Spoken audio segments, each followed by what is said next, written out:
Krishna Productions presents a dramatic narration of the book Krishna, the Supreme Personality of Godhead. It was written by His Divine Grace, A.C. Bhaktivedanta Swami Prabhupada, founder and spiritual guide of the International Society for Krishna Consciousness, and published by the Bhaktivedanta Book Trust in Los Angeles, California.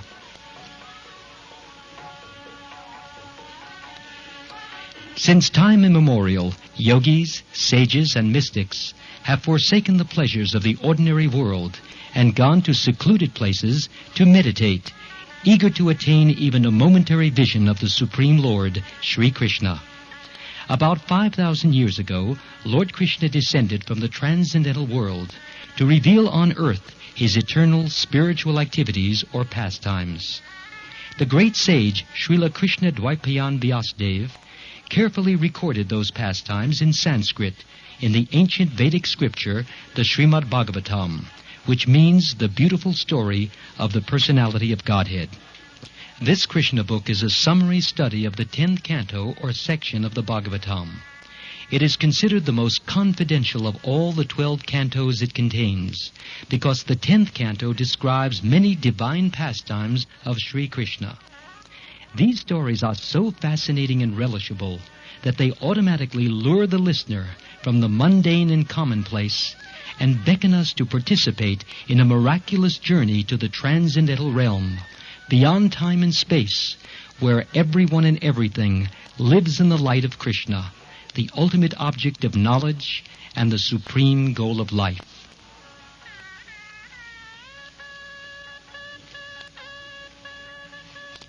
Allow me now to offer my respectful obeisances to my spiritual master, His Divine Grace A.C. Bhaktivedanta Swami Prabhupada, who is very dear to Lord Krishna, having taken shelter at his lotus feet.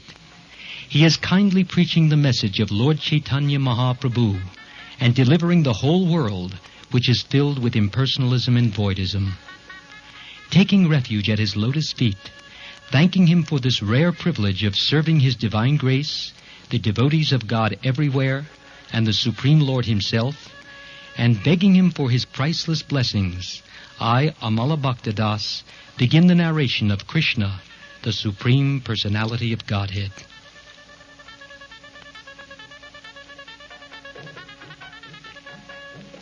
We start with Volume 1, Chapter 1, entitled Advent of Lord Krishna.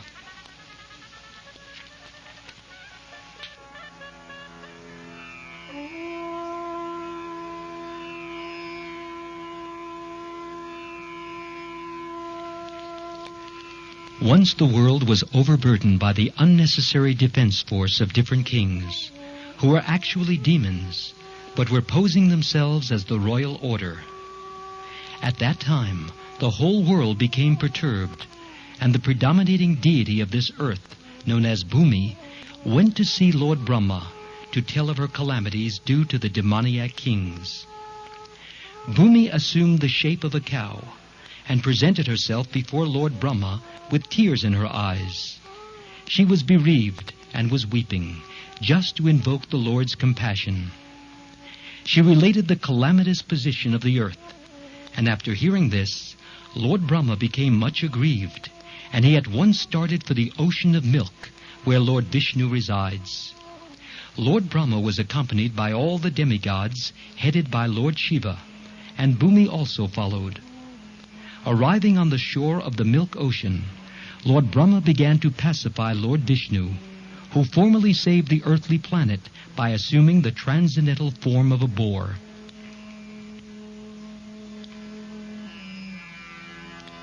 In the Vedic mantras, there is a particular type of prayer called Purusha Sukta. Generally, the demigods offer their obeisances unto Vishnu, the Supreme Personality of Godhead, by chanting the Purusha Sukta. It is understood herein that the predominating deity of every planet can see the Supreme Lord of this universe, Brahma, whenever there is some disturbance in his planet. And Brahma can approach the Supreme Lord, Vishnu, not by seeing him directly, but by standing on the shore of the ocean of milk. There is a planet within this universe called Shvetadvip, and on that planet there is an ocean of milk. It is understood from various Vedic literatures that just as there is the ocean of salt water within this planet, there are various kinds of oceans in other planets. Somewhere there is an ocean of milk, somewhere there is an ocean of oil, and somewhere an ocean of liquor, and many other types of oceans. Purusha Sukta is the standard prayer which the demigods recite to appease the Supreme Personality of Godhead, Kshirodakshayi Vishnu. Because he is lying on the ocean of milk, he is called Kshirodakshayi Vishnu. He is the Supreme Personality of Godhead, through whom all the incarnations within this universe appear.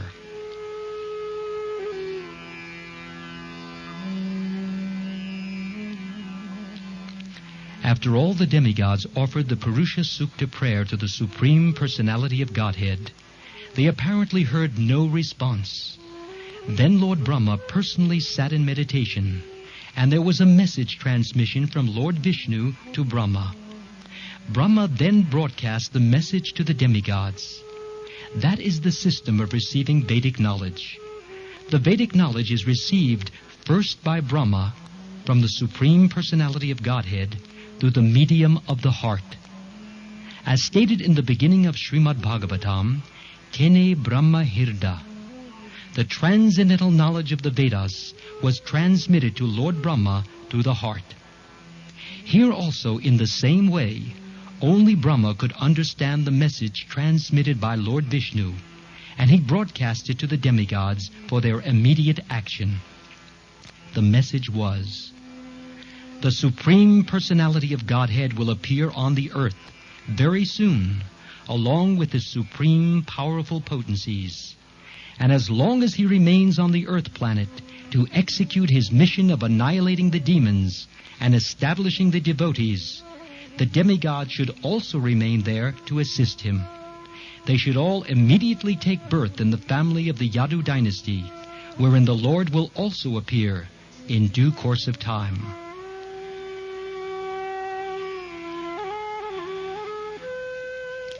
The Supreme Personality of Godhead himself, Krishna, personally appeared as the son of Vasudeva. Before he appeared, all the demigods, along with their wives, appeared in different pious families in the world, just to assist the Lord in executing his mission. The exact word used here is Tat Priyartham, which means the demigods should appear on the earth in order to please the Lord. In other words, any living entity who lives only to satisfy the Lord is a demigod. The demigods were further informed that the plenary portion of Lord Krishna, Ananta, who is maintaining the universal planets by extending his millions of hoods, would also appear on earth before Lord Krishna's appearance. They were also informed that the external potency of Vishnu, Maya, with whom all the conditioned souls are enamored, would also appear just to execute the purpose of the Supreme Lord.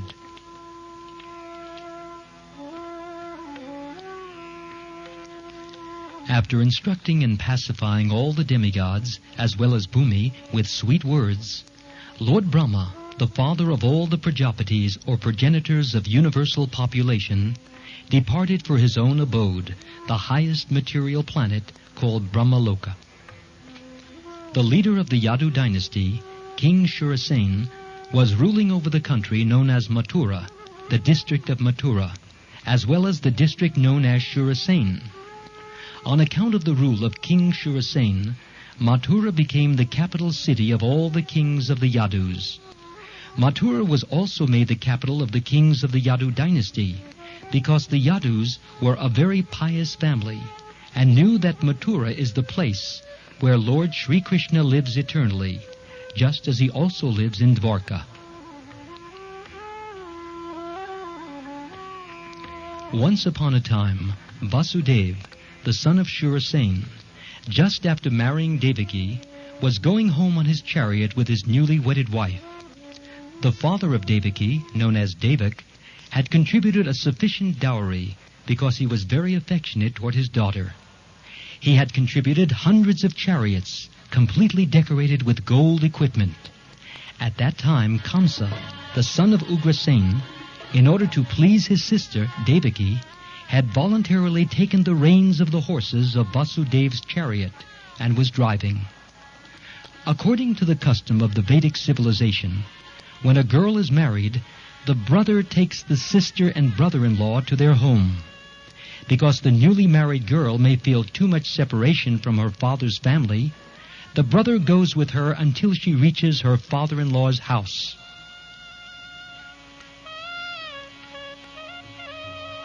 The full dowry contributed by Devak was as follows: 400 elephants fully decorated with golden garlands, 15,000 decorated horses, and 1,800 chariots. He also arranged for 200 beautiful girls to follow his daughter.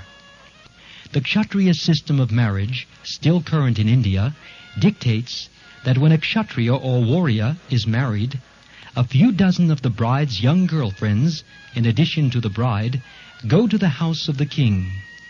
The followers of the queen are called maidservants, but actually they act as friends of the queen.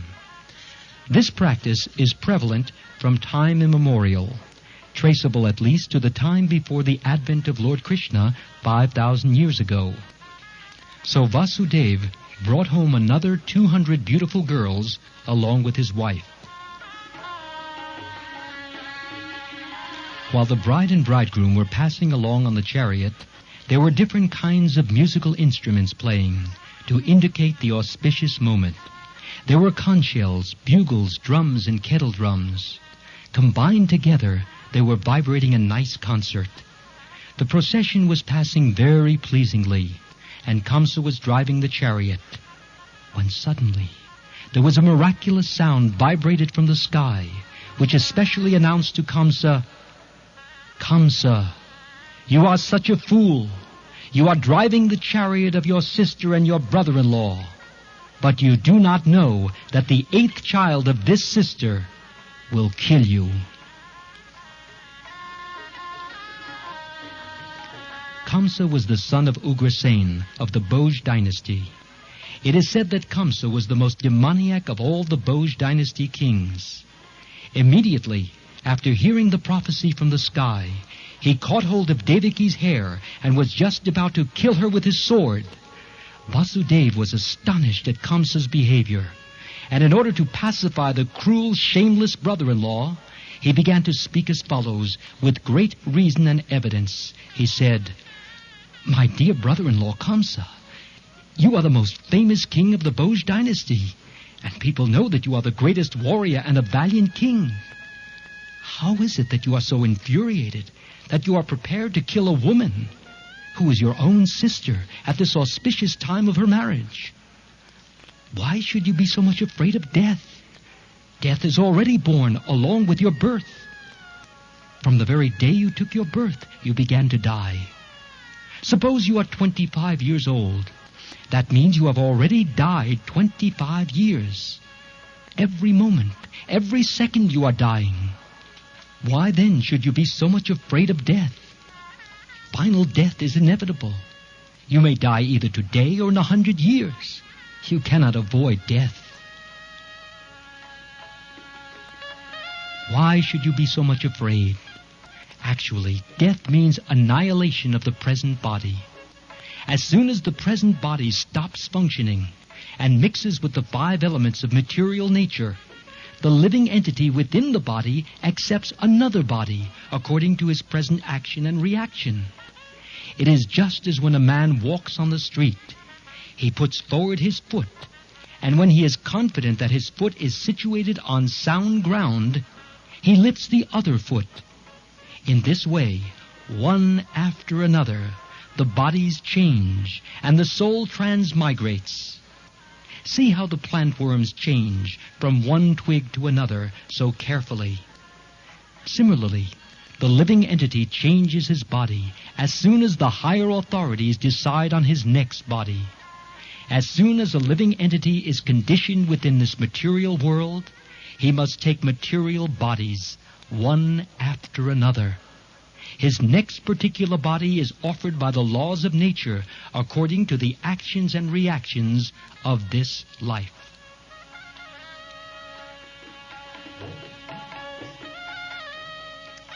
The body is exactly like one of the bodies which we always see in dreams. During our dream of sleep, we create so many bodies according to mental creation. We have seen gold, and we have also seen a mountain. So in a dream, we can see a golden mountain by combining the two ideas. Sometimes in dreams we see that we have a body which is flying in the sky, and at that time we completely forget our present body. Similarly, these bodies are changing. When you have one body, you forget the past body. During a dream, we may make contact with so many new kinds of bodies, but when we are awake, we forget them all. And actually, these material bodies are the creations of our mental activities. But at the present moment, we do not recollect our past bodies. The nature of the mind is flickering. Sometimes it accepts something, and immediately it rejects the same thing. Accepting and rejecting is the process of the mind in contact with the 5 objects of sense gratification: form, taste, smell, sound, and touch. In its speculative way, the mind comes in touch with the objects of sense gratification. And when the living entity desires a particular type of body, he gets it. Therefore, the body is an offering by the laws of material nature. The living entity accepts a body and comes out again into the material world to enjoy or suffer according to the construction of the body. Unless we have a particular type of body, we cannot enjoy or suffer according to our mental proclivities inherited from the previous life. The particular type of body is actually offered to us according to our mental condition at the time of death.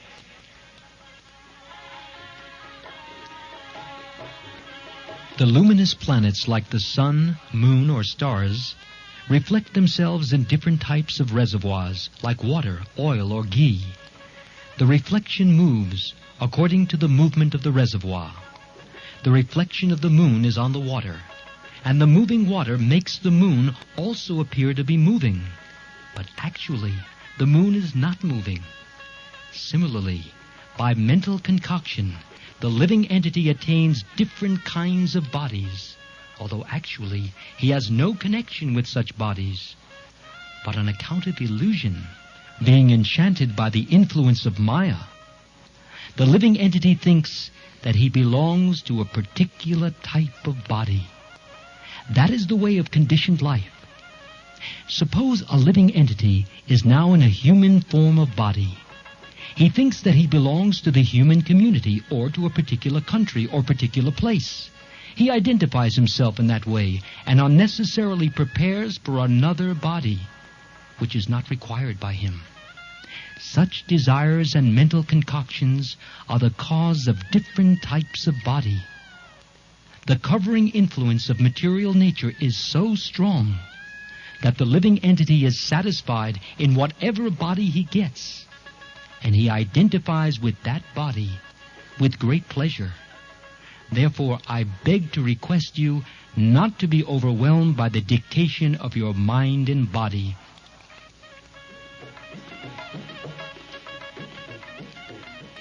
Vasudeva thus requested Kamsa not to be envious of his newly married sister. One should not be envious of anyone, because envy is the cause of fear, both in this world and in the next, when one is before Yamaraj, the Lord of punishment after death. Vasudeva appealed to Kamsa on behalf of Devaki, stating that she was his younger sister. He also appeared at an auspicious moment at the time of marriage. A younger sister or brother is supposed to be protected as one's child.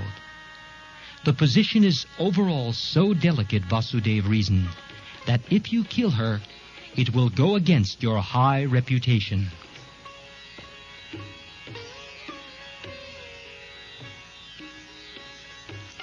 Vasudeva tried to pacify Kamsa by good instruction, as well as by philosophical discrimination. But Kamsa was not to be pacified because his association was demoniac. Because of his demoniac associations, he was always a demon, although born of a very high royal family. A demon never cares for any good instruction. He is just like a determined thief. One can give him moral instruction, but it will not be effective. Similarly, those who are demoniac or atheistic by nature can hardly assimilate any good instruction, however authorized it may be. That is the difference between demigod and demon. Those who can accept good instruction and try to live their lives in that way are called demigods. And those who are unable to take such good instruction are called demons. Failing in his attempt to pacify Kamsa, Vasudeva wondered how he would protect his wife Devaki. When there is imminent danger, an intelligent person should try to avoid the dangerous position as far as possible. But if, in spite of endeavoring by all intelligence, one fails to avoid the dangerous position, there is no fault on his part. One should try his best to execute his duties, but if the attempt fails, he is not at fault.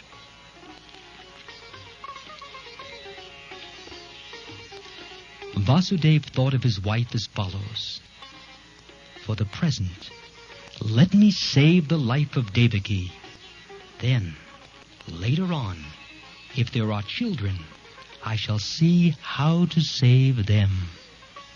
He further thought, if in the future I get a child who can kill Kamsa, just as Kamsa is thinking, then both Devaki and the child will be saved, because the law of providence is inconceivable. But now, some way or other, let me save the life of Devaki. There is no certainty how a living entity contacts a certain type of body, just as there is no certainty how a blazing fire comes in contact with a certain type of wood in the forest. When there is a forest fire, it is experienced that the blazing fire sometimes leaps over one tree and catches another by the influence of the wind. Similarly, a living entity may be very careful and fearful in the matter of executing his duties, but it is still very difficult for him to know what type of body he is going to get in the next life. Maharaj Bharat was very faithfully executing the duties of self-realization, but by chance he contacted temporary affection for a deer, and he had to accept his next life in the body of a deer.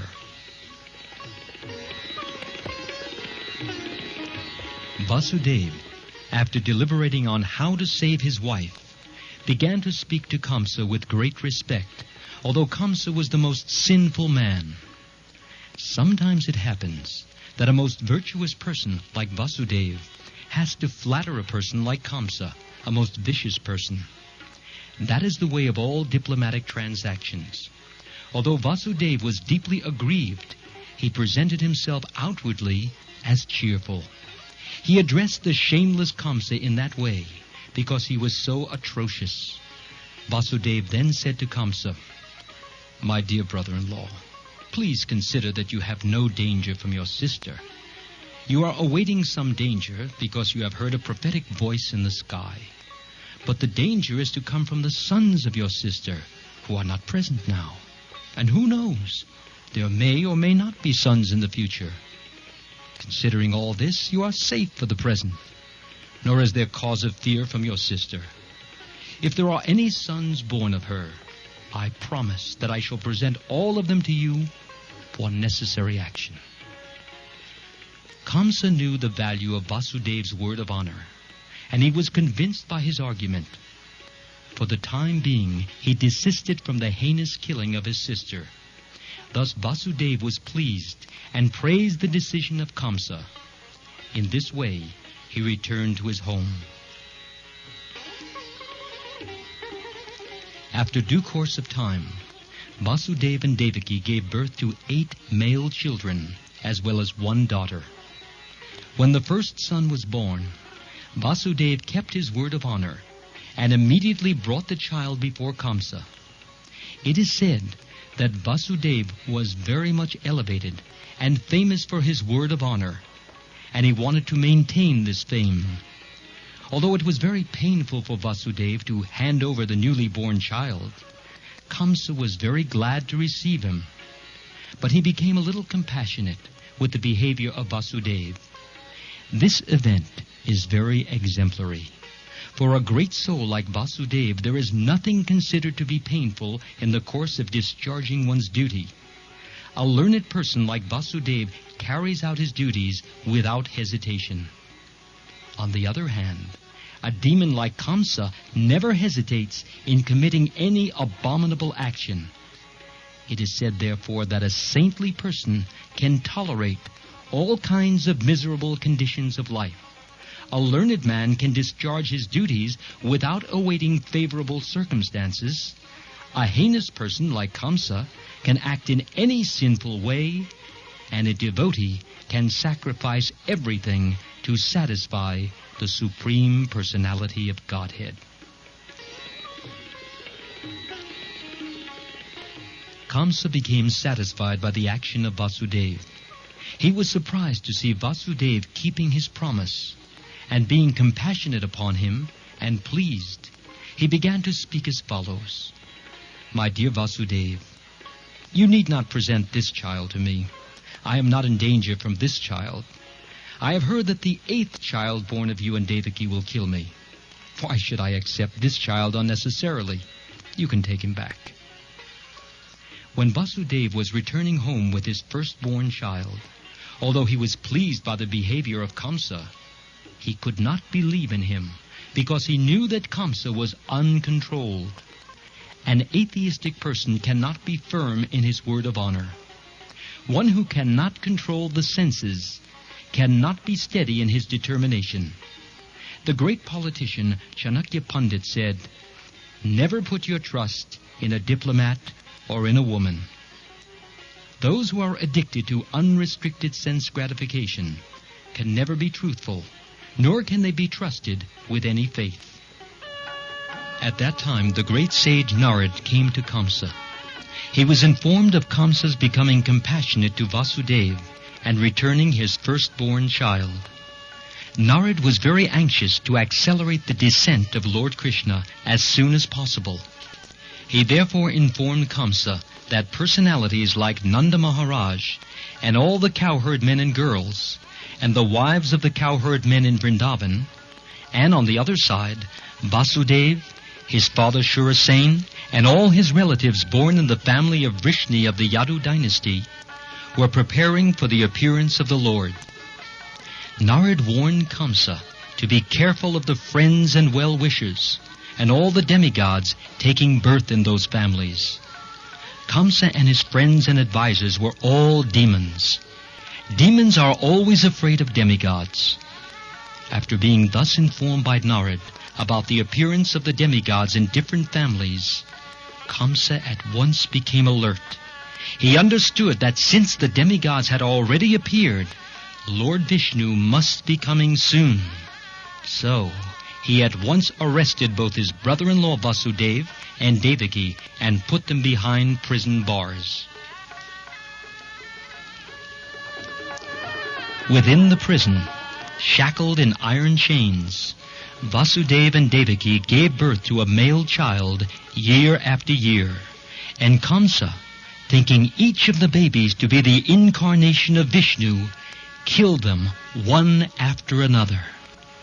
He was particularly afraid of the 8th child, but after the visit of Narad, he came to the conclusion that any child might be Krishna. Therefore, it was better to kill all the babies who took birth of Devaki and Vasudeva.